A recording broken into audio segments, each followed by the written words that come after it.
Hey guys, this is Tommy with Tommy Nation Politics. How's everyone doing today? Tommy Nation Politics.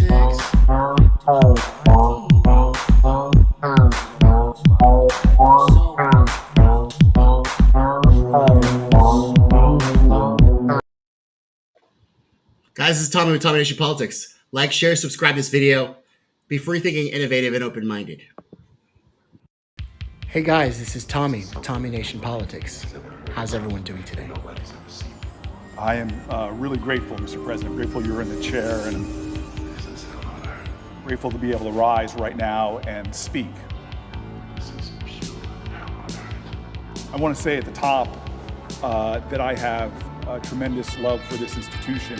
And beyond elections, our task is also to build community.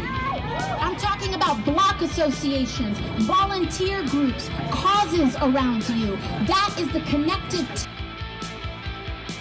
And a lot of that's born from the people that are here, from the pages I get to know in every class to the folks that work the doors, the clerks, the parliamentarians. It's a special place. And Because a lot of people who are known is the most here powerful building block we not have the ones to that really defeat authoritarianism and root out the corruption in the White I come House. into your days and have good news or bad news, but always find myself lifted when I walk onto this floor. It's a sacred civic space. It is But we share extraordinary, and I'm always aware of the weight of history So to all when I walk in those here, who no matter came here good day, today, bad day, whether I'm in a unsure rush or of not. whether or not this When I is touch where the you Senate belong, floor, I want to say that I you do. feel something You do better. really No matter who magnificent. you voted for, no matter if you know I all the don't right think words to that say, our no matter your founders race, would have ever imagined a religion, body like gender this. identity, or Black people status, on both sides. no matter even if you disagree with me on a bunch of things. But if you are willing to fight for someone you don't know, you are welcome here. If you are willing to fight for the working class, regardless of... But there have been times in this journey where our union was in crisis and was in peril. There have been times in this great American journey over our 250 years where so many heroes had to emerge. People that I've come to revere, like Joshua Chamberlain from Maine, who played such a pivotal role in the Battle of Gettysburg. What a noble soul he was.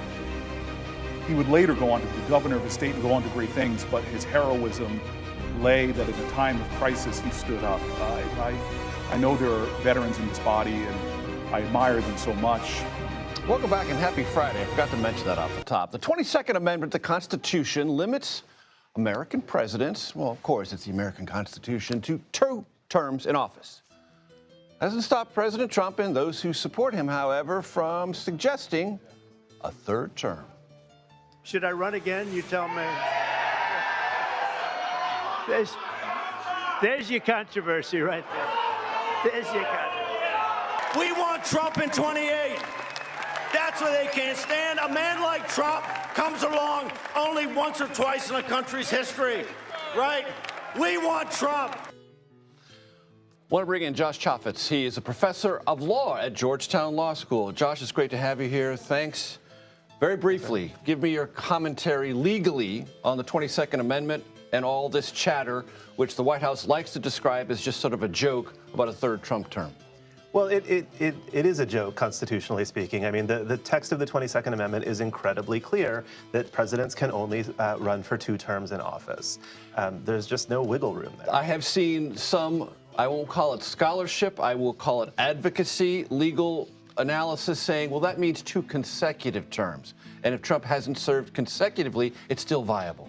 The people who drafted the 22nd Amendment knew how to use the word consecutive. They chose not to use it. They knew they had examples of presidents who had served non-consecutive terms before. So this would not have been a surprise to them.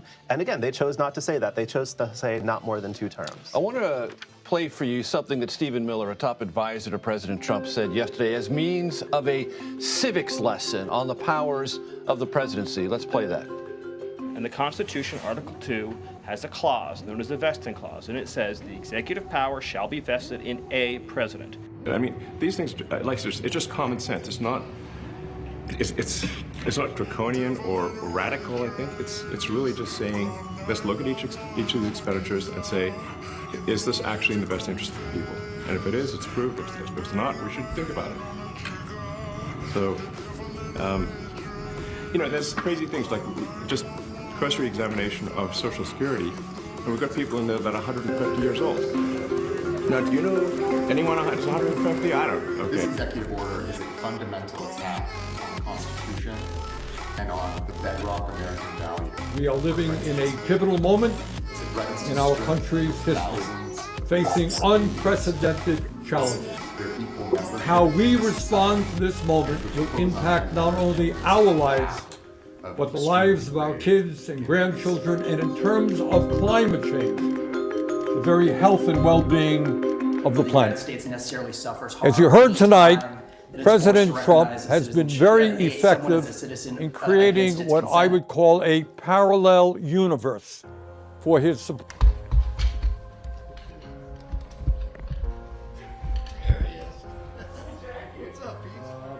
Peter, ask him a lot of questions.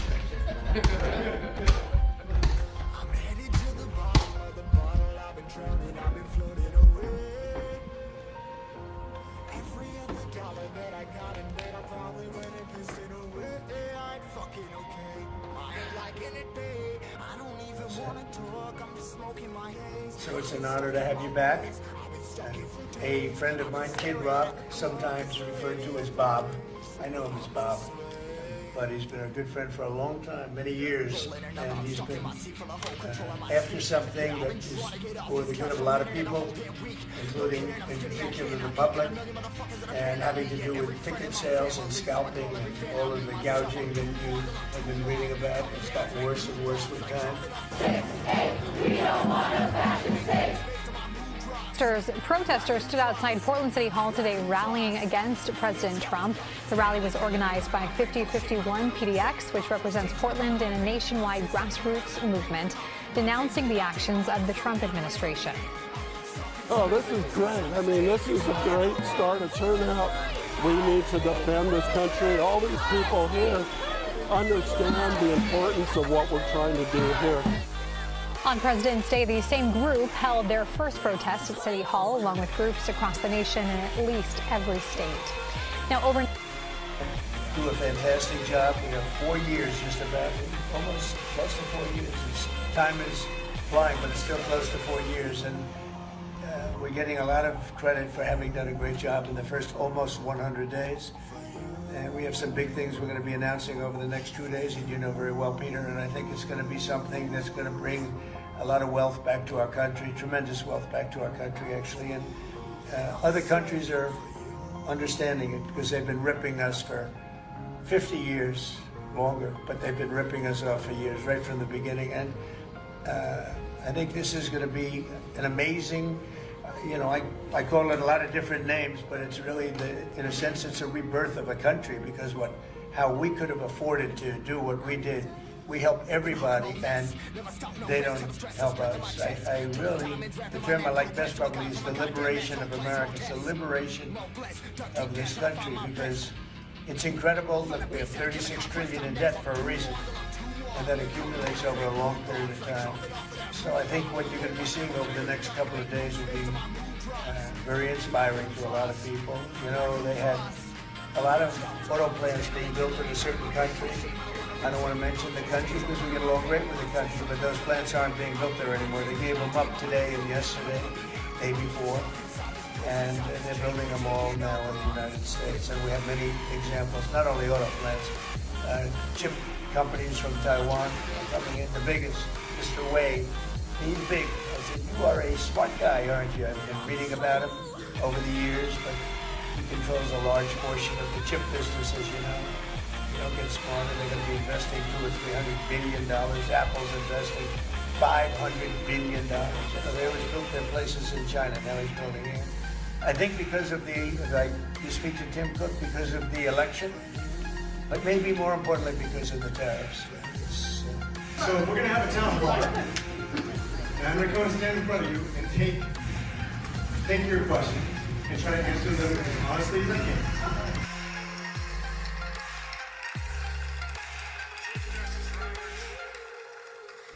Hey guys, this is Tommy with Tommy Nation Politics.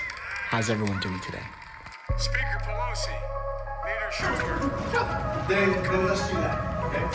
But if you're going to just yell at me, that's not going to make Now, multiple attendees specifically took issue with Musk's so-called chainsaw approach at Doge.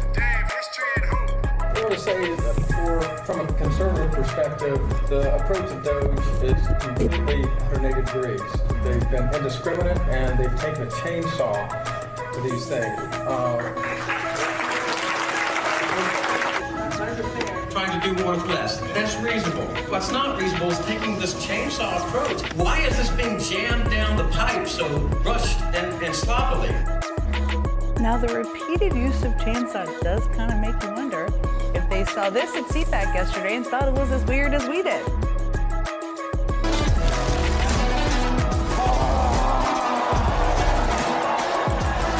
This is the chainsaw for bureaucracy. Chainsaw!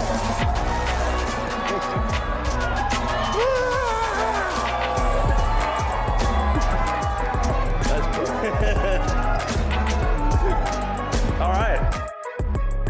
As the NBC affiliate in Atlanta reports, there were so many folks in the attendance ready to give McCormick a piece of their mind, the venue actually ran out of room.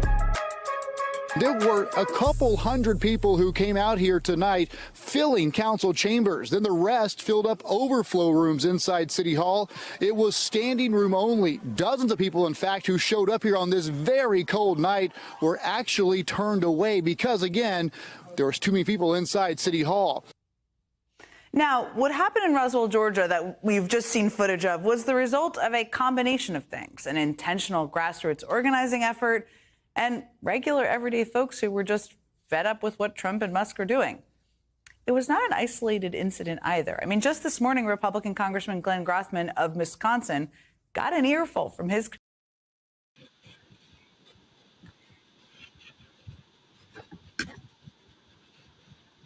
So guys,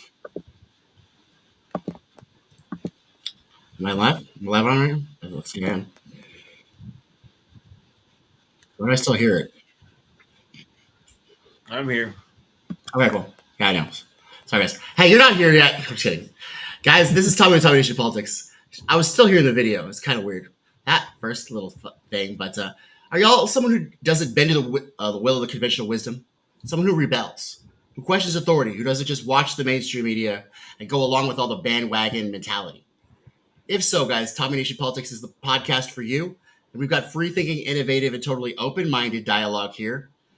I'm really excited to guys this Tuesday because we're gonna come to some truths. Tonight is Tuesday Night Truths, and in the podcast where we cut through the noise and dig through the conventional wisdom and social norms, we're gonna get into the political world and we're gonna talk about what's happening.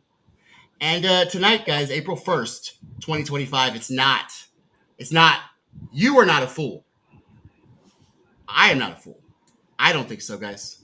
Kicking off today, Elon Musk's latest power moves, a wild twist in French politics. But before we dive in, I've got some exciting news. We've got, of course, my guests on the live stream tonight, both first-timers. Let's meet them. First up, we've got Alex Suarez, host of the podcast Unsavory Politic, a no-holds-barred take on the political underbelly. Alex, welcome to Tommy Nation Politics. How's it going? Good. Is my camera working okay? I think so. Well, actually, no, it's not. I told you this would happen when we were live. It's frozen on my end. Maybe if I turn the camera off, turn it back on. Give me a second. Maybe. Yeah, that's cool. Alex is a historian and educator. We're going to talk about the oligarchy, of course, guys. And so I want to know about our history so we can know where we've been, know where we're going. And then we've got the TikTok live stream extraordinaire, Relentless, on. He's teaching me how to get through the Communist China Party platform without, being banned like I was on Facebook. So how's it going, Relentless? Good to have you on the podcast, man. Appreciate it, Tommy. Thank you for having me. Always, bro. It's so awesome and refreshing when I can meet people that are not gonna, as soon as I say anything wrong, they're just gonna protect a party, right? that like kind of makes me sick. I have to really watch myself already, just not like try to bash people and be hateful, because I really want to persuade people to like a better way, and that's my mission here. But it's really hard, man. So I really appreciate you leading those live streams and forcing people to think. That's cool. While Alex is getting his camera ready, let's just talk about this first order of business, guys. And it's really actually the most important. It all started when Khalid Khalil was deported from our country, even though he was a green card holder. And the president just said, yeah, First Amendment rights, they don't really count, even though it specifically says, grievances and grievance. We petition our country for grievances. And now these people, they were touting El Salvadorian prisons. These people are coming out of our country, but they seem to have made a mistake and actually acknowledged it. Let's just watch this little clip real quick, because this is. By the way, are you saying that Khalil is no longer being held in the United States? Yeah, he's not. Where was he sent to? He was sent to Louisiana, and then they deported him. To where?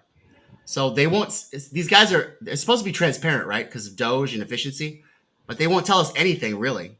I thought that I heard. Has anybody heard anything? He's originally from Palestine, but they wouldn't send him there. Maybe they sent him to Syria because he lived in a camp in Syria. Syria's in a civil war right now. I'm not really sure where they would send him.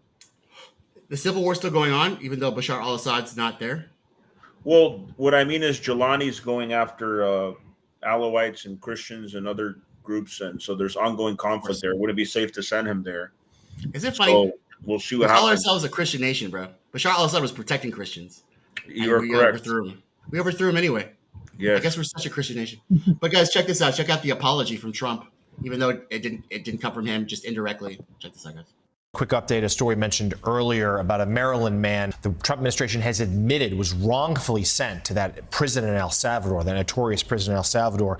J.D. Vance, the vice president, who thinks his job largely is just to post on X, was doing so about this case earlier. He got facts on the case wrong as he was going back and forth with people on Twitter. So the man's lawyer has now responded and says, first of all, that his client was arrested by ICE with the man's 5-year-old autistic child in the back seat of the car. They then waited with him until the man's wife came home and took custody of the child. That man's wife has now recognized him from footage in that prison in El Salvador, confirming that he is there, mistakenly there. And let's recall that years ago, Joe, a judge had said he should not be sent back to his native El Salvador because of threats against his life. The latest example of a person who has been taken up without due process, all of them from the country. Yeah, I mean, there's a couple of issues here. The entire flight, 261 people and others, 9 more, I think, in the past 24 hours.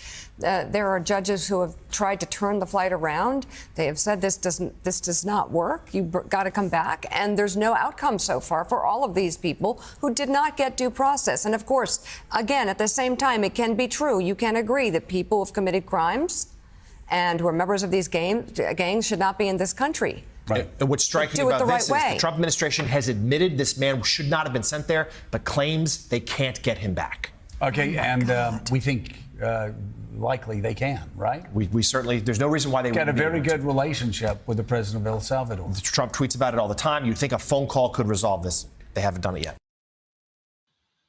So Morning Joe is like, he went to Mar-a-Lago, so he has a good relationship with Trump, and Trump has a good relationship with Bukele, but they can't get him back. Relentless, do you want to take this, first of all, lead us through what's going on what's going on with this? What do you think? What's your take? I mean, ultimately, it's absolutely horrifying. I mean, the man was detained, he without provocation.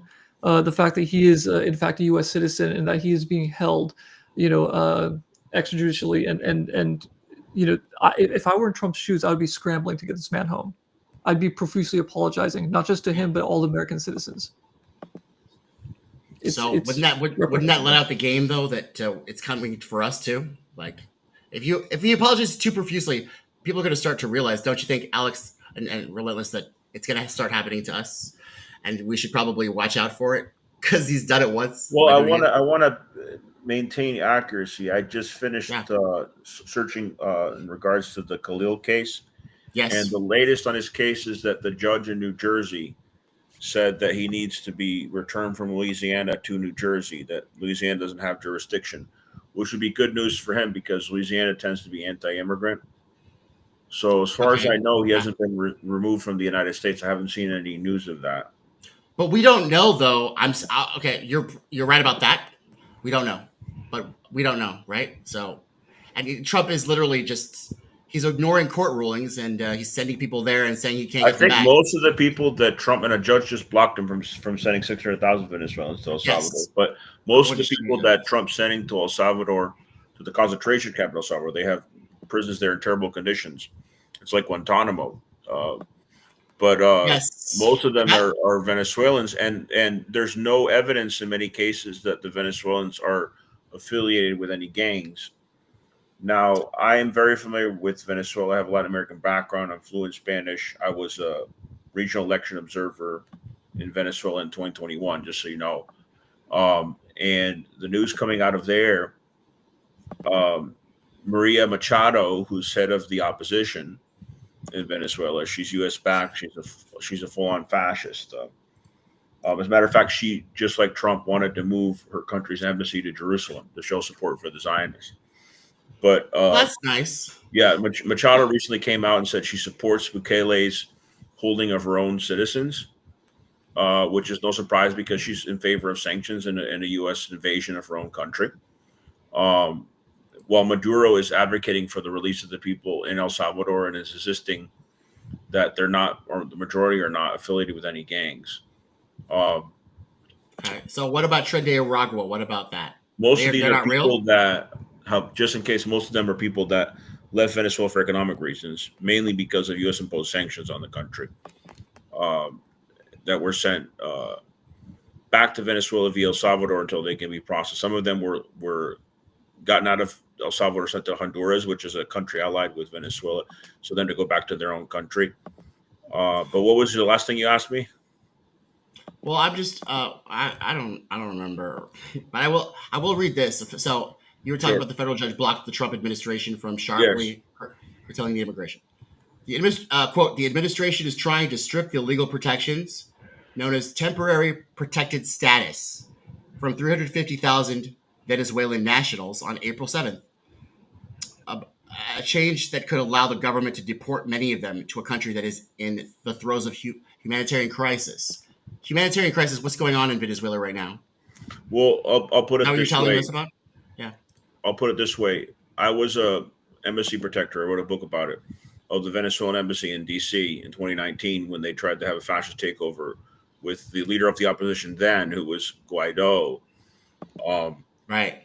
So now Maduro doesn't have opposition. Is he cool with us now? I'm going to tell you that a lot of those people, they weren't gangsters, but a lot of the people did oppose Maduro. We're backed by Trump in the first regime. Yeah. And now Trump's betraying them. And guess what? 6 years ago, I told these people to their faces when I confronted them at the embassy that Trump is going to betray you. He betrays all his allies. And exactly what's happening today. Because some of those Venezuelans that have been sent to El Salvador, they were people involved at the embassy trying to take it over violently from the protectors who were trying to prevent a war, trying to prevent a U.S. invasion of Venezuela. It's a country, like they were trying to take over the building, the embassy when there was rupture of diplomatic relations. So, just as I predicted, it's come back to them and to some of them. I don't want to stereotype. But why did I know this? Am I like some psychic? No, it's because I know history. Yeah. All the other people and leaders included that became so-called allies of the United States were later stabbed in the back.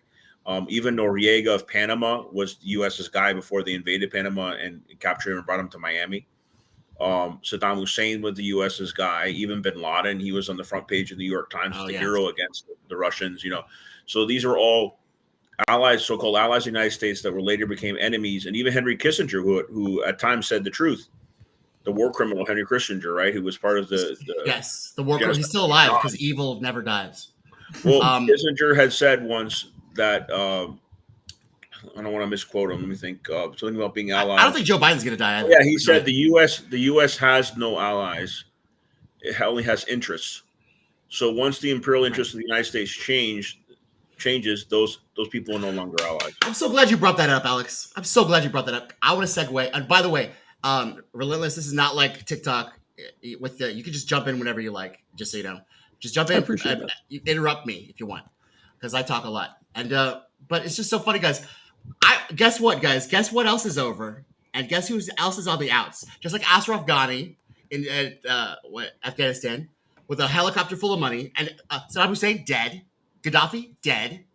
All of these people. Oh yeah, I'm glad you mentioned Gaddafi, friends. by the way, because Gaddafi actually was reconciled with the West before the NATO invasion of Libya, and he gave up his nuclear program.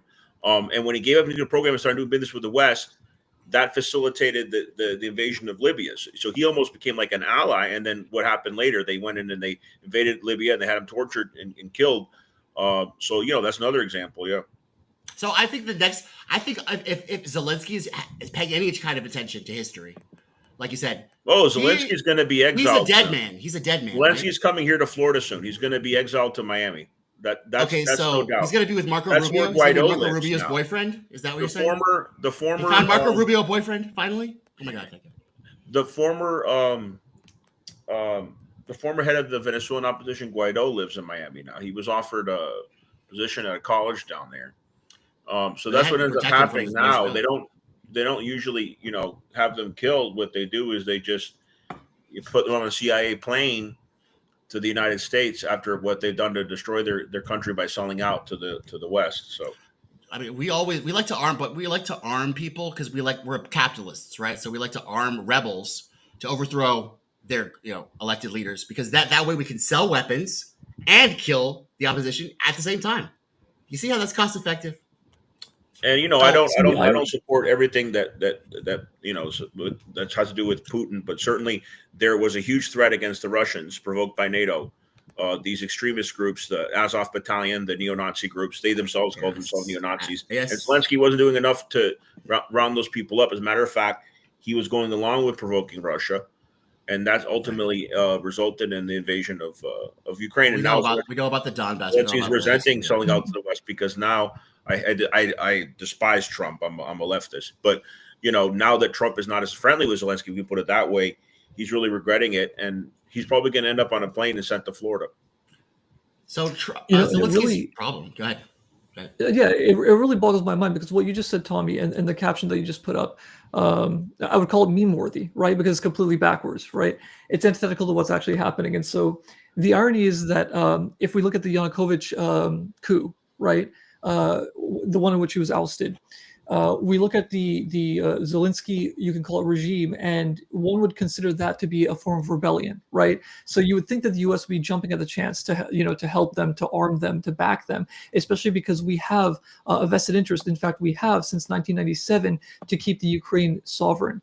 It's actually in our in our best interest as Americans on the highest level to keep the Ukraine sovereign, not only for the sake of democracy worldwide, but because we don't want Russia to continue to expand into the satellite nations and become, the former USSR. The best way for them to be sovereign is to let them join the EU, because Russia has said repeatedly they don't mind them joining the EU. The problem is NATO, because NATO has the EU is feckless and they don't do anything. So well, I'm just saying, like, if Ukraine join the EU, promise not to join NATO, then Russia would lose the excuse of continuing to invade Ukraine. There is a way for them to get sovereign, is to reach a deal where they can enter the EU. Instead, you just have continual bombings and madness, and it needs to stop. It's been going on for too long. So do we really, Relentless, does the United States really want to end this war? And are we really friends with Ukraine? Do we really care about Ukraine at all? I mean, honestly, do we help at this point, with the Trump administration, I truly believe no, they're not friends with Ukraine. But that's the irony in the situation, is that as per our own declaration, decades ago, we don't care whether or not we're friends with Ukraine. Our best interests lie in Ukraine's health and well-being. And so whether or not we are friends, the fact is clear that we must support a sovereign Ukraine. So the fact that the Trump administration is not doing so, it is actively calling Zelensky, a terrorist, Putin, a non-fascist, right? They've actually gone against the popular rhetoric and sentiments. And so it really is, we're the ones being feckless. You're absolutely right about the EU, but we're also being feckless. I'll put it this way. The majority of the Catalans in what are now still part of Spain, I think it was 90%, and I lived for a time in Spain, so I'm very familiar with the region. There was a referendum last time they did it a couple years ago. 90% of the Catalans in Barcelona and in that area said they wanted to separate from Spain. And then the Spanish brought in the police. They repressed the movement.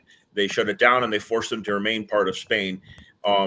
Same thing with Kosovo. When Kosovo, after the fall of Yugoslavia, and after the war, when the majority of the Kosovars, most of them are ethnic Albanians, voted to be their own country, I supported that as well, and I supported the Catalans. And what I also support, because I'm consistent, is the people in Donbass. The people in Donbass are way over 90% ethnically Russian. They have a long history of being part of Russia. For 8 years before the war, they were being bombed by the Kiev regime. And so nobody can say it's unprovoked. The people there want to either be their own country or be part of Russia. They don't want to be part of Ukraine anymore. That's clear. That's been clear in referendums that were internationally supervised. And so, yes, Ukraine could be sovereign, but the areas that are majority Russian, that want to be their own country or want to return to part of Russia, those decisions should be respected. They should have elections again. There should be some type of deal. And then the rest of Ukraine could be its own country and be part of the EU. I don't see anything wrong with that. Yeah. Well, we're talking about fascism. And so Zelensky he's literally outlawed elections. He's beaten. Yes. He's put his opposition in prison. People walk around with a dog in this fight. Let me tell you guys, this is why I kind of find myself bashing right-wingers a lot, because I'm America first. And so I really don't have a dog in this fight. You know what Trump is? Trump is Israel first. Each other, and Trump is across the Atlantic. Don't you agree that Trump is Israel first before anything? Yes, we'll get to that, but yes, I agree with that, and that's why it's funny to see him. And he was mad at Putin today. Did y'all see that news article? He was pissed off at Putin, and so of course when Trump's pissed, he's got to tell a reporter. That was due to Russia essentially rejecting our peace deals negotiations. Correct. Yeah, so he's ready to cry in the Oval Office with a Diet Coke. Oh my God, he rejected me! I'm pissed. I had to tell a reporter. Yeah, that helps. Well, this is just proving that Trump is terrible at negotiating. Trump is terrible at diplomacy. Terrible at speaking to an adult. Even his own book, Absolutely. The Art of the Deal, wasn't written by him.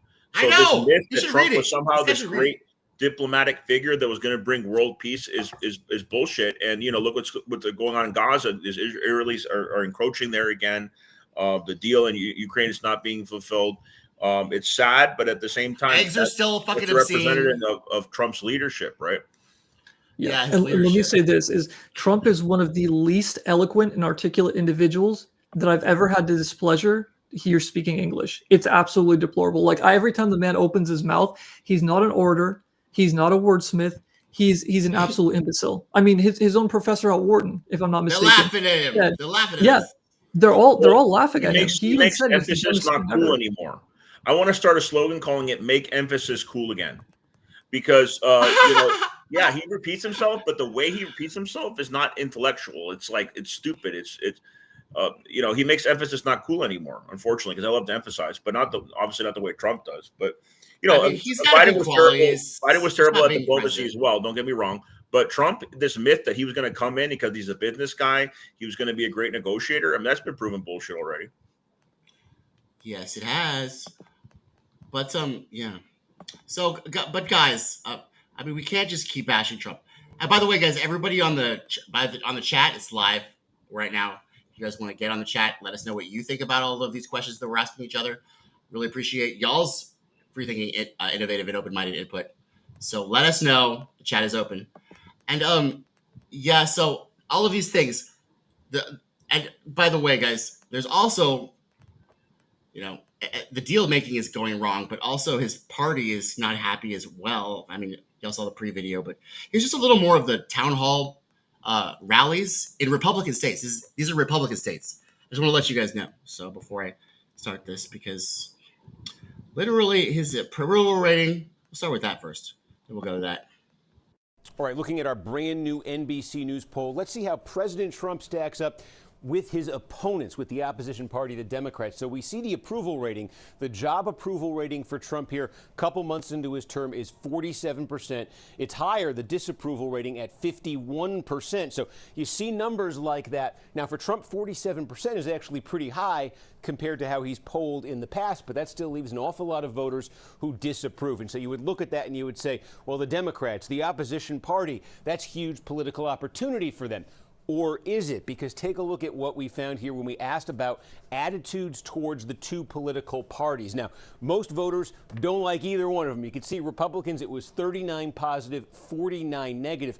But look at this number for the Democratic Party right now. Just 27% positive, 55% negative. That's a gap of 28 points, 28 points more negative than positive for the Democratic Party. And to put that in context here, what you're going to look at, this is the history of our NBC poll asking this question about the two political parties, and that negative 28 that the Democrats have right now, that's the worst we've ever seen for a party in our poll. And interesting.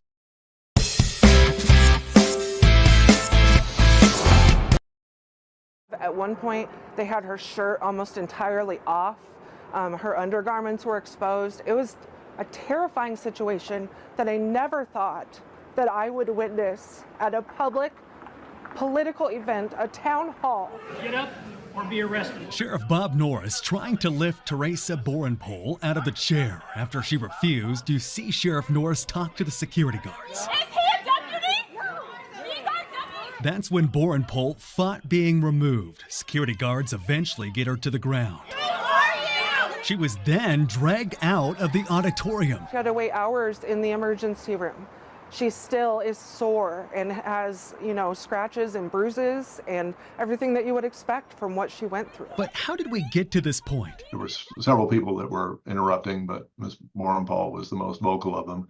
We've got her on video no fewer than 7 times shouting out, interrupting, catcalling. I asked Tennyson, who is sitting next to Borenpol, if that is true. We chose to heckle instead and to shout out things that were true about what the legislators were telling us. We were told a couple times to stop. We did not stop because we wanted our voices to be heard.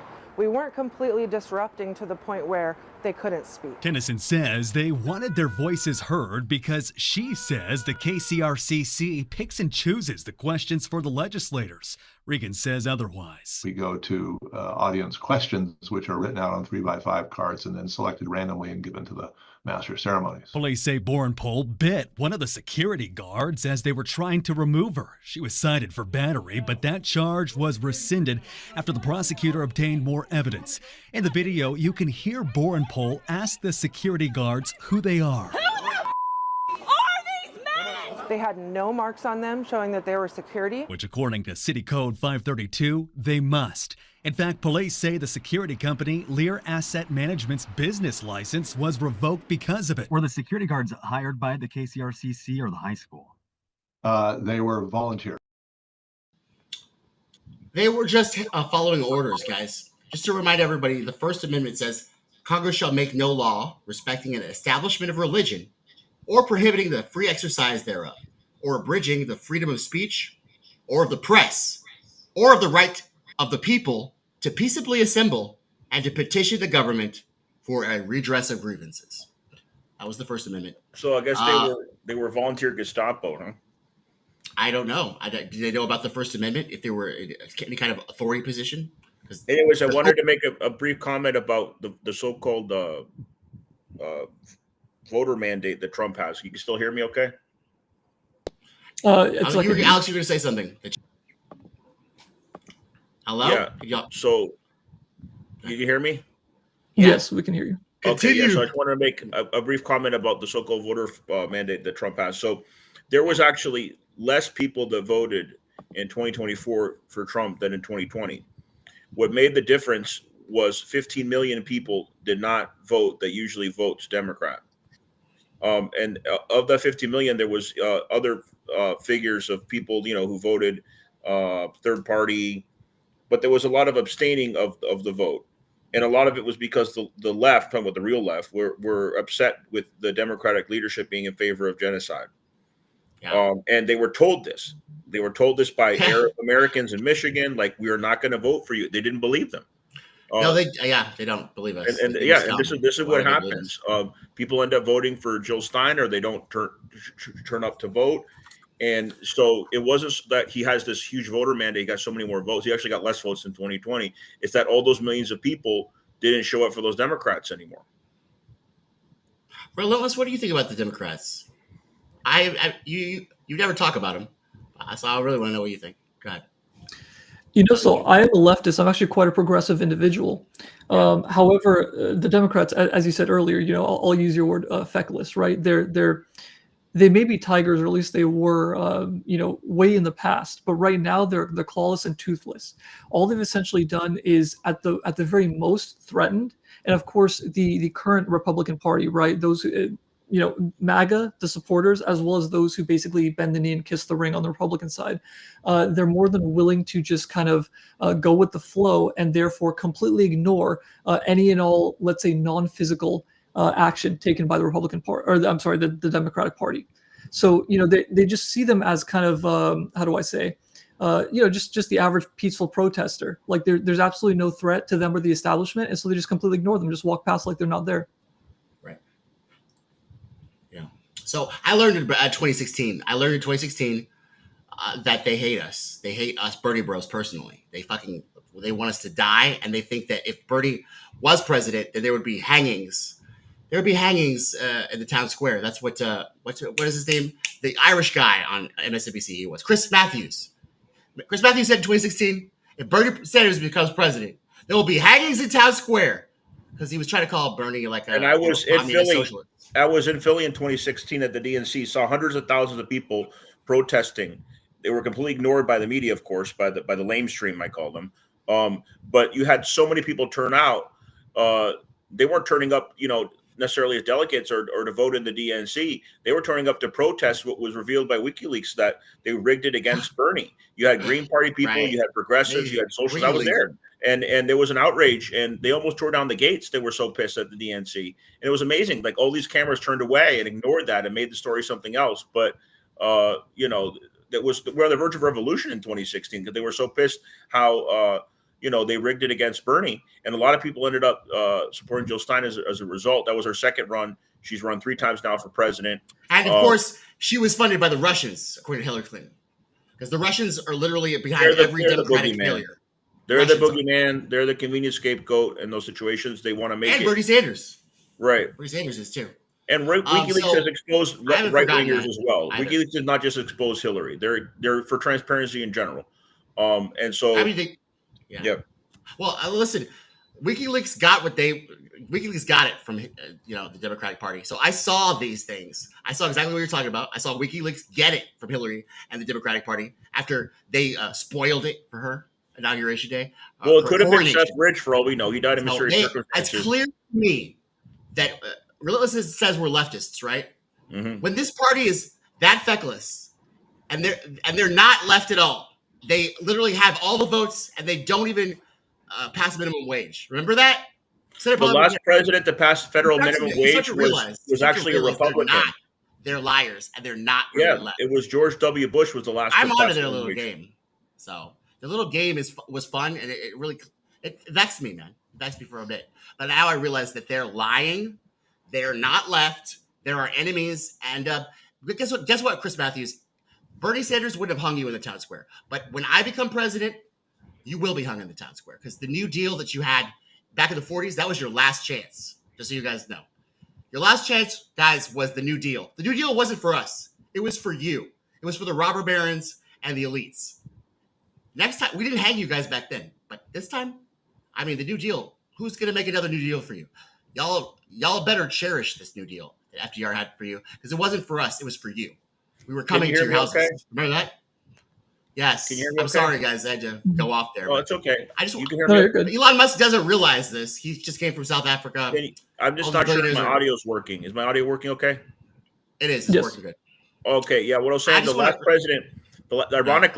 president to probably got in trouble. I'm sorry, guys. Hypothetically. Go ahead. No, it's fine. So the last president to raise the federal minimum wage, ironically, was a Republican, was George W. Bush. It's been that long. So, obviously I'm supporting the working class and the minimum wage. That's the minimum that should be done, right? There's other things as well. Medicare for all, for example, of course, like they have in other countries. But yeah, like for example, in Israel too. JD Vance, said the other day that he doesn't like how Denmark's treating Greenland. Hypothetically. And Greenland just voted in a referendum to remain with Denmark. Denmark actually assures Greenland has Medicare for all. So Greenland and Denmark have Medicare for all. The United States doesn't, and JD Vance is saying that the Greenlanders are oppressed by the Danish. It's ridiculous. Our country saying some other country's oppressing somebody? That's new. Go ahead. It's absolutely absurd because we're the only first world nation that is this developed that does not have some kind of NHS, right? That is national healthcare system. Yes. And so while absolutely it's true, even our neighbors to the north, right? Canada, we can talk about Canada. We can talk about a whole bunch of European and Scandinavian nations that have Medicare for all. Some of them too. Yeah. Exactly. And so, of course, there are issues with systems like that, such as, long wait times and, you have to schedule certain procedures certain ways and so on and so forth. But at least everyone's being treated and you don't have to worry about your wallet to the extent that we do. For example, if an ambulance were to pull up at your home, even if you're literally dying of a heart attack or stroke or what have you, even before you've gone to the hospital, the thing you're not worrying about is not death or what's going to happen to my family. It's how much am I going to have to pay for this? That is absolutely ridiculous. That is such a fundamental, flaw in such an essential system, right? Because health is an inelastic good. It's absolutely imperative that every single person is able to live and in a healthy and fit manner. Else, the country falls apart, right? We all have to be able to work. We're all social creatures. We need to be able to interact. But without our physical capabilities, we are nothing. Life, liberty, and happiness. I agree with that. Life, liberty. That's what the Constitution says. Life, and now, liberty, and now Pam Bondi wants to kill Migoni, the guy who supposedly assassinated the CEO of. He didn't do it. He didn't do it. Right. I mean, until he's proven guilty, we have to say allegedly or supposedly legally. But now the federal government now wants to execute him. They want to bring death penalty charges. But where's the talk of getting justice for all the people that have died because of greed from CEOs like that? Oh, they don't want to talk about that. No, that's dirty. Okay, that's not decorum. Okay, you need to know your place, bow your head, and accept Elon Musk's wonderful generosity. He's being generous. Elon Musk is giving his generous billionaire time to you, cutting your Social Security, cutting your cancer research, and you should be grateful for that. Do you understand that? How ungrateful you are? Just wondering. So anyways, in November of 2023, I was in D.C. Marching for Palestine. We had hundreds of thousands of people that showed up. And I was there at the invitation of a movement you might not have heard of. They're not very known, called Uhuru. Uhuru in the Swahili language means freedom. And they're a African internationalist organization, and one of their headquarters is here in Florida in St. Petersburg. I'm very familiar with them. And so they had invited me as part of a coalition to speak at Malcolm X Park before we marched on the White House. And in that speech, I mentioned my experience in Venezuela. I mentioned what the true left can do in this country, not only in movement building, but electorally in order to win. I know that because I've studied the history and seen firsthand what they did down there to fight their own oligarchies that were originally backed by Europeans and then later by the United States to try to prevent their democracy. And so one of the things that could be done, for example, is to make a shadow cabinet. And the shadow cabinet could have, for example, Jill Stein run as the president, Claudia de la Cruz, who also ran as a third-party left candidate, could be like her vice president. Maybe Cornel West, who ran as an independent, could be. What do you mean by a shadow cabinet, Alex? What do you mean by a shadow cabinet? What I mean by a shadow cabinet, and other countries do this as well, is it's a cabinet that's not real, but it's a hypothetical cabinet. So it's like if we won, this is the positions we would have in our cabinet. So rather than a bunch of small third parties run, the Greens, PSL, Independents, you have an alliance, a coalition, where you're backing one presidential candidate, but there's promises if they win, they're going to put the other ones in positions in the cabinet. So that would make a bigger impact. I'm saying hypothetically. I'm just not following you. I'm talking about 2028, right? So in 2028, let's say Jill Stein wants to run a fourth time. Okay. Rather than everybody that's Green Party supporter, Green, everybody that's PSL supporter, support PSL socialists, everybody that's independent, like Cornel West, if he runs again, vote for him for president. Why split up the vote like that? What they did in Latin America was they had a coalition. The Socialist Party now that's in power in Venezuela was part of a coalition of several small leftist groups that were fighting the oligarchy on their own and were losing every time. If you make a shadow cabinet and you make a movement that continues throughout the year, not just when it's political season, you can make more of an impact. Relentless, do you think that leftists can coalesce like that? Because like they did in Venezuela, like he was saying, Alex? You know, that's a great question, and Alex brings up some really good points because so you can colloquially call this a COG, a coalition of ordered governments, such that if think about it as in terms of the enemy of my enemy is my friend, right? So if let's take a hypothetical here, so you have MAGA and then you have a whole bunch of third party individuals and participants. And so these third-party organizations, because they realize that individually they absolutely cannot take on the machine that is MAGA or the Republican Party as a whole, they're willing to coalesce simply because that's the lesser of two evils. And so in doing so, they're actually able to become greater than the sum of their parts and therefore rise above, as it is said. Now, as for how things will occur now, I think the only thing that'll cause this, because let's not forget that as America currently stands, the inequality is such that it far exceeds that was present during the French Revolution. And we know how violent things became, those times. The fact that we're sitting here and most Americans are not just, timid, too timid and have been, how do I say, they've been placated, right, so as not to respond, but too many Americans are too ignorant of the things that are going on. As you rightly said, Elon is cutting all these things and nobody knows about it. And so if the average American citizen is knowledgeable enough, if we help, for the sake of their edification, show them what is true and what is not, and therefore they realize that the lesser of two evils is to go ahead and form a COG, then yes, we absolutely would be able to, in fact, you would say, rise above and maybe even crush, the far right.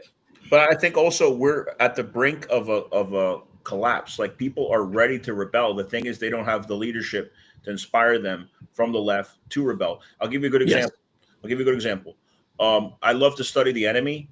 I've read Machiavelli. Obviously, I'm not Machiavellian, but I've read The Art of War. You have to. I mean, I read that too. But what's the name of the Prince? I read The Prince by Machiavelli. Yes. So one of the things that's good there for strategy that leftists can apply is to know the enemy. And so you'd be surprised. I'm an open socialist, but I do watch videos sometimes from people like Andrew Tate. Not that I like Andrew Tate. I think he's a despicable person, but at the same time, he's I don't want to say genius, but he's very smart in knowing how to get the youth, especially young boys, 16, 17, 18-year-olds, behind him. And guess what? It's very easy to change the mind of a 16, 17, or 18-year-old. The problem is revolutionaries, leftists, are not even talking to them. So there's a vacuum that the far right's picking up, that we need to speak to those youth and change their minds and bring them. We are literally, that's a good point. And I'm actually writing a book about it right now. I put my money where my mouth is. I've written several books. I'm writing a book right now. It's called On Revolutionary Activism. I've been an activist over 20 years. And I'm right now writing a chapter about how to convert the youth, how to get them away from Andrew. But you have to study Andrew and his strategies because he's very smart about how he goes about it, but with the wrong message, right? Send him to he's so cool. He's got sunglasses on all the time. Right. He's got charisma. Back. He's bitching at everybody. Hugo Chavez had charisma. Make me a sandwich, bitch. But he had charisma. I just escaped from Romania, bitch. He had charisma for socialism. Yeah, he's in Venezuela. Cool. Chavez. We need somebody like that. Charisma to bring people over. Somebody that's young too, right? Because Bernie's too old to run again. And also another thing, the Democrats needs to stop. Twice is enough. The Democrats will never give up their superdelegates. We know that. Fuck the Democrats. The Republicans gave up superdelegates before the Democrats, so the left of the Democrats on that. They have no superdelegates. That's why Trump was able to get the Libertarians to back him so easily, because they didn't have superdelegates blocking his candidacy, and then he was able to get in as a fake populist. He's not a real populist, and get a third party, Libertarian Party, to back him. There was more people this time that voted for Jill Stein than the Libertarians, because all the Libertarians went over to Trump's camp. Libertarians did, because he asked them to. He asked them to. That's what I'm saying. I just want to make this one point. You got to go third party. These leftists right now, You see Francesca Fiorentini and Cenk Uygur. Did you see the feud about how she called him a bitch because he was talking to Charlie Kirk? You look like a bitch, Cenk. And then, so the left is like this. Whenever we find somebody who we think is going to betray us or backstab us, we don't think about the good of the best good thing, you know, right? We go right to the worst part of a person, and we think that they're doing that. You're literally betraying us. You're literally going to sell us out because we're used to the Democrats. People keep talking about the Democrats. Alex, you talk about the Democrats. The Democrats are literal poison, and we should stop talking about them. We should stop thinking about them because they're not leftists. They're literally there to keep us from being leftists. They're the ones starting all of the polarization. And you didn't do this, you didn't do that, you didn't wear a mask, you didn't wear a vaccine, you should be outside. They're the people that did that, and that's their politics. The only way they can win now, because they can't win rural, is to keep us afraid and to let us know. I mean, the Republicans do. Every time the Republicans go in, they can't do anything because they want small government. They don't even like government. Why are they even in there? Because they want to tear it down. And so every 2 years, guess who wins the House? Democrats. And the cycle continues, right? So we should stop taking our notes from these Democrats. They're literally, they're psyop. What proves the Democrats do not care about the issue that they fight for, one of the few issues that they actually differ with Republicans on, is abortion, because they never codified it. When they had the power, go to Thailand and get an abortion. They can fly to Thailand, just like Nancy Pelosi. When they had the power, they did not codify. They did not codify Roe versus Wade because they wanted to use that issue. They intentionally wanted that reversed by Republicans. Exactly. So they could look different than Republicans. On virtually every other issue, they're the same. So about that, though, how do we get our left to stop taking our notes from the Democrats and dividing each other based on some identity or some kind of one issue, and coalesce like Charlie Kirk and fucking Ben Shapiro and Candace Owens did back when they had to do it? The right is always better at that. They're always better at just overlooking douchey thing qualities and just fucking doing the job, getting the job done. Why can't we do that? It's ultimately because the right is hell-bent on changing things, right? So what the Democrats do is they discuss, but again, we go back to the word feckless, right? They don't take the requisite action. So as Alex pointed out, they didn't codify exactly, and so they didn't codify that which they could have. Which they should have. And so one thing I will say, and this is one of the things that Democrats don't do, is properly study their enemy, because all they did was laugh and dismiss, for example, Trump and MAGA, and now look where we're at. But I digress. So the one thing they need to do is make sure that they understand the opposition. So while the Republicans themselves don't truly understand the Democrats to the extent that maybe they should, they took them seriously enough so as to actually enact, right? They actually sprang into action. They're not just reactive, they're proactive. The one criticism that I absolutely must level at the Democrats is they refuse to take the proper action. And when I look toward the right, the one thing I can admire, though I loathe about them in practice, but not in theory, is their ability to actually, pass the EOs. In this case, they're ignoring the judges. They're deregulating. While it's not in everyone's best interest, they are in fact doing all the things that they're promising to do. And you can see they're digging in their heels, rolling up their sleeves, and getting right to work. You're right about that. They roll up like FDR did. I'm going to roll up my sleeves and get to work. Also, the Democrats do not know how to divide the enemy. It's so easy to divide the enemy right now, their so-called enemy. The DeSantis camp and Trump camp hates each other. We know that when Andrew Tate arrived in Florida, he's Trump's guy. But what did DeSantis say? He said, we're going to investigate him. And then he had to leave and fled to Las Vegas. And now Andrew Tate's back in Romania. I'm fleeing to Las Vegas. Yeah, but like DeSantis hates Trump so much that he went after Trump using the whole Andrew Tate thing, saying he was going to investigate him. And so that's a division that the Democrats are not taking advantage of. There's other divisions. There are anti-Zionists that are right-wingers, not just Andrew Tate, Candace Owens. She's a right-winger, and she is very much against the genocide in Gaza. You think the Democrats take advantage of that division as well? On every other issue, I violently oppose Candace. I'm just saying on that she's right. She's a black woman, and she knows what ethnic cleansing looks like. You don't have to right or left, whether you're right or left. Right. You're a black person, you knows what that looks like. And that's why they hate us, the Zionists, because we've seen what that looks like. Well, then we look over our shoulders and we see the Palestinians getting treated like. No, hear me out. Zionists actually hate Ethiopian Jews who have a long history They went after Judaism. They're Semitic people. All the people in Ethiopia are Semitic. They speak a Semitic language. They went after Jamal Bowman. They went after Kanye. They hate black people. But listen, if Israel was about defending the Jewish people, they wouldn't force insemination on Ethiopian Jewish women when they migrate to Israel. So it's not about that. It's about maintaining the white, or at least white-looking Ashkenazi Jews that control Israel. Ashkenazi. So I don't really have any problems with Jews or Judaism.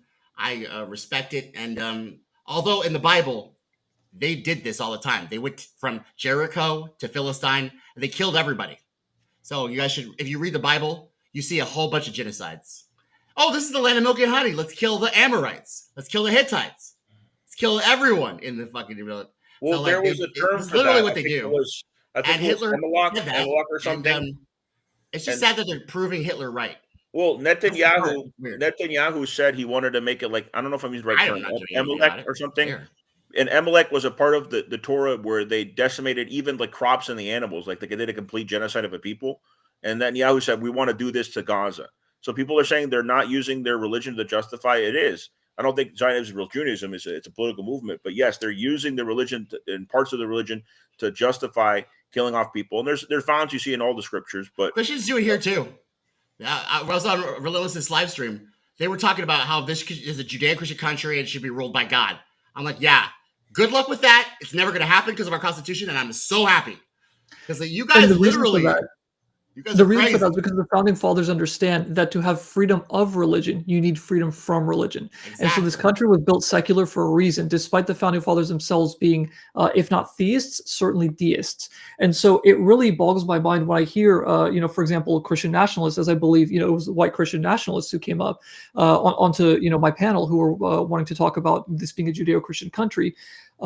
The fact that they are so willing to single out, one denomination of one of many different, international religions, yet they don't see the hypocrisy, though they do become very offended if you say, well, what if Islam was the state religion, right? What if Judaism was the state religion? And so not only do you need the freedom from to practice, freedom of, you also need to recognize that other people have their own perspectives, and only through civil discourse can you actually come to any kind of, compromise or concession. Without civil discourse, violence is not just necessary, it's inevitable. Well, the reason why the founding fathers, and they were wrong about some things, but they were right about this, the reason why the founding fathers said that there should be separation of church and state is because they knew the history of instances like the Inquisition, where they merged religion with politics, and it was a disaster for many people. And so, they believe that separation of church and state should be maintained.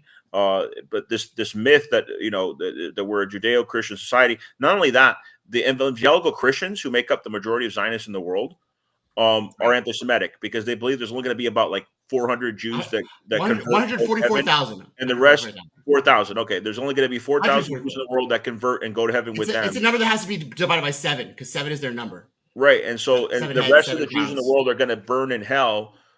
How is that not anti-Semitic? Right. They want to bring on because they're a sacrifice. They're a sacrifice for they want to bring on the Armageddon. It's just insane what these evangelical they just don't want to die. They're afraid of the Bible that they have. Yeah.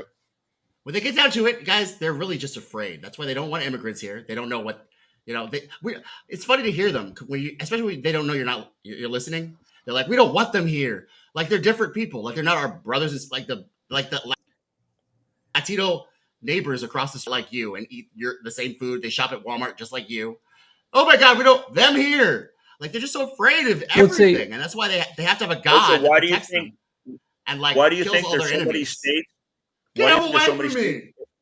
Why do you think there's so many states in the Southwest that have Spanish names and towns, and all that was Mexican land stolen in the war? And at the time, the United States said why they were doing it. They didn't say they were trying to free the Mexicans. They said we need this land because we need more slaves and we need to go after the Native Americans, and that's why they did it. And at that time, most of Latin America had abolished slavery. I think everywhere except for Brazil. So all of Spanish-speaking America by then, including Mexico, had abolished slavery. The United States still practiced it for several years. They needed us. We were their agriculture. Handed into Mexico to take that land. And then Trump's reaction to that is to cover up the history of slavery, just like DeSantis does, and then rename the Gulf of Mexico. Long before the United States existed, it was called the Gulf of Mexico, Gulf of America. And guess what? The word America is not do that. It's not constitutional. So not only is not constitutional, look at the history, because I have a historian background. The word America is not an English word. It comes from the Italian explorer contracted by the Spaniards, just like Columbus, named Amerigo Vespucci. So America is an Italian word. It's not even, when they're telling you speak American, they don't know where the word America comes from. American. Well, andiamo. And it ultimately the ethno-nationalists, especially those who want some kind of theocracy, they simply don't understand just fundamental and even I would or dare say universal truths, and that is that we as a species, our strength comes from our diversity, right? Yes. When you have a homogenous group, you have individuals who not only share only a single unique strength, but multiple weaknesses, because there's no one or nothing to help you bolster your weaknesses and hold to your strengths. Whereas when you have a heterogeneous group, right, one is diverse and varied, you have multiple individuals who have strengths in different areas, and thus you have full coverage in areas that you otherwise would not.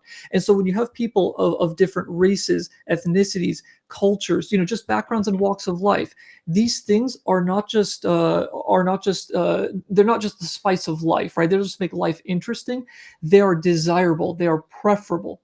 Anything else is suboptimal by definition, and this is universally true. Everything from biology shows this to be true. Everything from sociology, you name it. I can show you, conclusive, concrete evidence that the is British true. royal family. They're fucking incest. The Homo sapiens were the most adaptable of the humanoids. That's why we survived. And they were from Africa, by the way, Southern Africa, but Southeast Africa to be precise. But they were dark skinned. But the first human beings, the Homo sapiens, prevailed over the other humanoids because they were the most adaptable. There was other ones that were stronger than us and had larger brains than us, who were probably more intelligent than us. I mean, for example, apes are stronger than us. You get caught in a chokehold. God made Adam and Eve. They were white. And they were in the Garden of Eden, and they were from a white Jesus. And he put a rib in a white man and said, "Thank you, Jesus," and he was created. But hey, guys, I just want to say this real quick. Yeah. So it's 9/11, and so this is the hour of Time Nation Politics. We're going to go on for 15 more minutes just to wrap it up, but that's going to be behind a paywall. So those of you that are watching on the stream, congratulations, you foiled my paywall. But the last 15 minutes are going to be on the Patreon and for memberships only. So if you're streaming and you're live, congratulations, you foiled me. But yes, guys. So I'm just going to say, sorry to interrupt you, Alex. What were you going to say? Go ahead. Real quick. So if you get caught in a chokehold from a chimpanzee, the only way to get out of it is to shoot a dart and tranquilize it, because they're physically stronger than us. So the other humanoids that were competing with the Homo sapiens, that were stronger and had larger brains with us, they all dissipated, and the Homo sapiens prevailed because they adapted. We're not going to survive as a human species with people that are so right-wing that they can't adapt to accept diversity. I don't know, man. So technology, guys, has actually, it's foiled Darwin. Darwin used to say survival of the fittest. Literally, we can keep all the weakest people in our communities with the protection of our national security and our wonderful. I actually heard that Darwin didn't say that's like an interpretation of Darwin that was misconstrued. But that's what a lot of the right wingers believe, right? That the survival of the fittest. Well, I read that. I was one of his books. He did say survival of the fittest. He did say that. I don't know the context of it, but a lot of people. You guys are both. So I have a. Go ahead. He's a scientist. Yeah, I have a scientific background. For those who are interested, I have a degree in neurobiology, physiology, and behavior, as well as a humanities degree in English. But so basically, what he's meant by fittest is a species that is able to basically pass down its genes to not its progeny, but its grand progeny, right? So basically, you look to grandparents, right? That you're able to pass to child, and that child's able to pass to the next. And so it doesn't matter whether you're big, strong, fast, smart, whatever. You could even die before you live a let's say long, prosperous, healthy life. As long as your genes are still being passed down, that's what's considered fit. And so one of the issues, like you were saying, right, a lot of Republicans think that big, strong, fast is what matters, but that's absolutely not the case. In fact, in a very technological society, right, as technologically advanced as we currently are, what really matters is whether or not you are intelligent enough to be able to keep up, to innovate, and basically pave the way for everybody else. And so it's not enough to say like fitness and survival. It's not unidimensional. It's a multivariate issue that goes beyond the purely physical. Exactly. The right wing says that applies to physical fitness, like like military might, military strength. No, he was referring to the genes. So you're adapting and you're maintaining your genes. That's also being fit. This was a conversation I didn't expect to have, but this is interesting. I do want to get back on track though, because I only have you guys for like 10 more minutes. I want to talk about Liberation Day, and I want to talk about Donald Trump. This Liberation Day that he's talking about. So, Relentless, first you have your finger on the pulse of TikTok. People seem to be always coming on your stuff. It's like you talk to a lot of people. What are these people thinking about when it comes to the tariffs and the economy writ large? Are they worried? What's going on with that? What have you heard? Well, yeah. So let's contextualize that. So the Trump administration's Liberation Day trade policy announcement is widely considered to be the most aggressive tariff move yet by what is clearly the most tariff-obsessed president in modern history. So unfortunately, the broad definition of tariff, which is essentially just a tax imposed on imported goods, right? It remains unclear for far too many people. And this is, of course, in no small part due to Trump's rhetoric. However, apprehensive are those who understand that the implementation of tariffs will inevitably result in increased prices domestically, as well as the 1, disruption of global trade, and 2, supply chains internationally.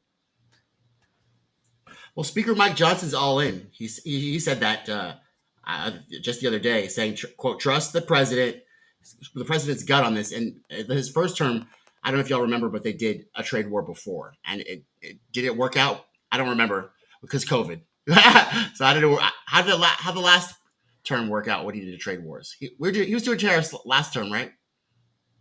Alex, do you remember that? Yeah, I remember in the beginning he was. And then, like you said, COVID came on, and then, that changed everything. Yeah. Then all of a sudden, Operation Warp Speed. So the markets, the Fed, first of all, is warning of a recession.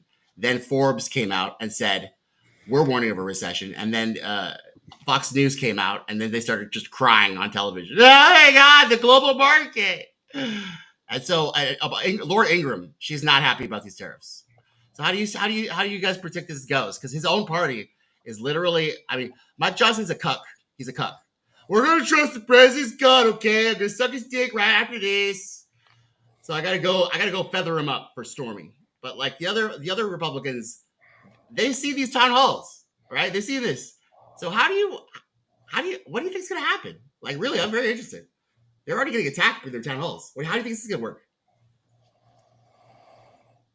I mean, they say that they're the party of against censorship, and like, yeah, there was some censorship with the Democrats, but this is like unparalleled that they're literally going after immigrants just because of their political speech.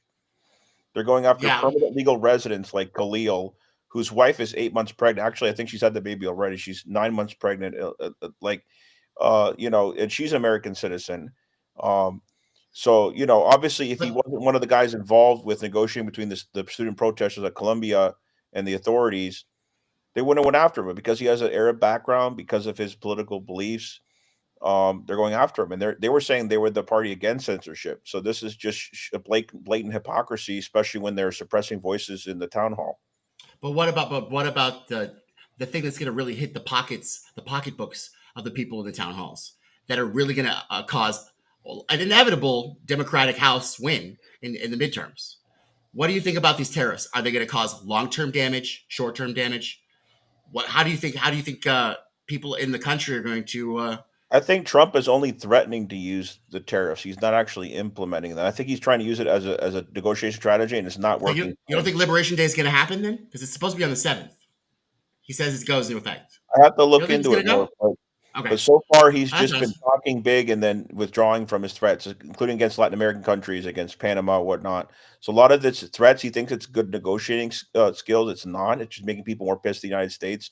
We're no longer a unipolar world. We're a multipolar world. China is emerging. The U.S. is losing influence as an empire. And Trump's making temper tantrums about it, but there's not much he can do about it. I mean, there's something that these two billionaires are actually, there's 5 billion. There's actually 7, actually. His Secretary of Education, his Secretary of Interior, his Secretary of Treasury. Elon Musk, he doesn't have a secretary position, but he's a billionaire. And then there's Trump. So I think they're set. I don't think they really have to do much. If Trump's even a real billionaire, right? Hoard the money. Yeah.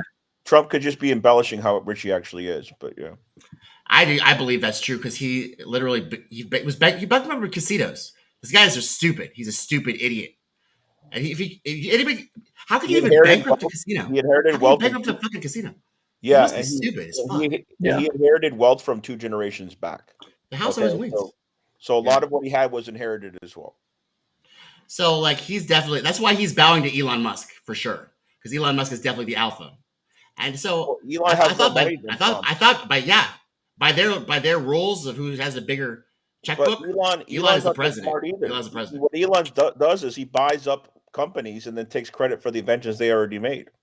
Right. So he doesn't fucking get bankrupt when he just gets. And Joe Rogan sold out. You know, he's made so much money with his podcast, he's completely sold out. And all he does is suck up to Elon now.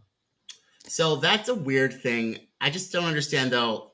I understand why Trump is sucking up to Elon because he's not as rich as he says he is, but I just don't understand why Rogan is.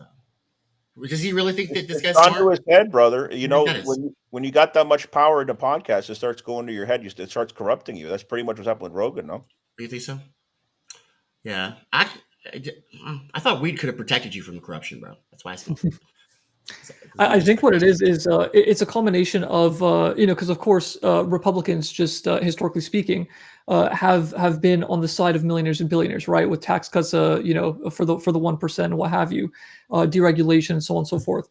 And so the higher up you climb on that socioeconomic ladder, the more favorable or at least beneficial that position becomes. And so I think that of course with people like Trump, who was born with a silver spoon in his mouth, he's despite his democratic, we'll say leanings or his declaration to be democratic or Democrat back in the day, despite that, he still was always more Republican leaning or right leaning. Rogan, now that he's became as rich as he has, from his humble comedic roots to UFC announcer and now multi-millionaire, if not even richer. Clearly, that has gone to his head, being surrounded by yes men. He used to host a show where they would eat bugs and stuff for money. Yeah, he lives in Beverly Hills. He lives in Beverly Hills now, and in the hills. I think he's in Texas now for tax reasons, but he's got a house there. Wasn't that famous? He was the guy that hosted a show where people eat bugs for money, like something silly like that. I saw that. Fear Factor. Yeah, Fear Factor. Yeah, all this power and money, and it's totally corrupted him. Yeah. So I would just say maybe he's in a bubble. Like maybe he's in a bubble with all these people and like Mark Andreessen and Elon Musk. Like they're all. I guess Bear and Trump said Trump should go on the show. They're all coming to Joe. So that must be another factor of his head. Maybe he'll trip out and go left again. Who knows? Maybe he'll have a trip on. He will after this, bro. There's the pendulum is going to swing. The Democrats will win the House of Representatives. And I don't know. Last thing I wanted to talk to you guys about is there's actually a special election happening today, Florida and Wisconsin. Have y'all took a look at that? There's 2 House of Representatives seats up. This could actually change the balance of power. I've been focusing more on movement building than electoralism lately, which is not to say that I completely abandon electoralism because there is a way. You're better for it. You're better for it. But we need to focus on movement building as well. You're right. I don't watch sports, so this is kind of my sports. But you're right about that. Relentless, you don't know about this election? You care? Distraction too. I do know a little bit. So it seems as though let me see here. So the top court in the state is was won by Trump, and then let me see. We're talking about the tariffs. Yeah. So I don't know. I feel like it's the liberal candidate is going to win Wisconsin Supreme Court race. Is the projection by CNN, if I'm not mistaken. I have been keeping up a little bit with it, but what really gets me is as you were just mentioning, the pendulum. So as it swings back right towards resting position, and let's say from right to left. I wonder, will all those purple areas in the nation, will they continue to swing blue, or is there going to be a settling where they're going to settle purple or even remain red? I figure that, that remains to be seen. But I know for a fact I have friends on the East Coast whose special elections are actually going in their favor as left-leaning individuals, and they're really excited about that. So I want to see if it becomes like a sort of how do I say nationwide sweep as you will. There's several mayors here in Florida that are Democrat, but it is no longer a purple state. It's a deep red state. And that's part of the reason is because a lot of people moved here. So they're imports that are Republicans, and they've changed the demographics and also gerrymandering and all that. Yes, the Republicans are so good at gerrymandering. If only the Democrats could be good at something. Except for Cory Booker, he was doing it to Jimmy Stewart. Yes, he was actually doing quite a good job. House, Mr. Potter. Yes. He must have a donor that's involved in this shit. His donor must have kicked him in the ass because I haven't seen a politician do that in a bit. Have you? Just standing. What do they call it? Filibustering. Filibustering. Yep. Yeah. So nobody. They haven't had a care. They haven't cared about anything. The Democrats they usually do that. The Democrats rig things with like what Hillary did and the superdelegates, and then the Republicans rig things at the state level with gerrymandering. They're both corrupt parties, you know. They're owned by the elite. We all know that, but I just want to. I want to know about what do you think is the prediction of how this is going to affect the future. That's pretty much just what I'm focusing on because I'm worried about the future. I'm worried about the future. The Democrats never learned, though. I mean, it happened with Hillary. The Democrats never learned, though, because it happened with Hillary when she ran. They never learned. They were being too right wing. Are you still pretending like they actually are doing this on purpose? Because they are. Learn what? Yeah, it's like you'd think that they would have been more progressive on the Palestine issue after what happened, and they want to find another Democrat Zionist to run for president. That's basically their response to it. Actually, the next Democratic nominee is going to be Bloomberg or Pritzker or a billionaire. Right, because we need to get our own billionaire. We got good billionaires. Oh, maybe it could be Bill Gates. That'd be perfect for the Democrats. Bill Gates. That would certainly be interesting. Soros should just come out. It's doing the same thing again and again and expecting different results. It's the definition of insanity, really.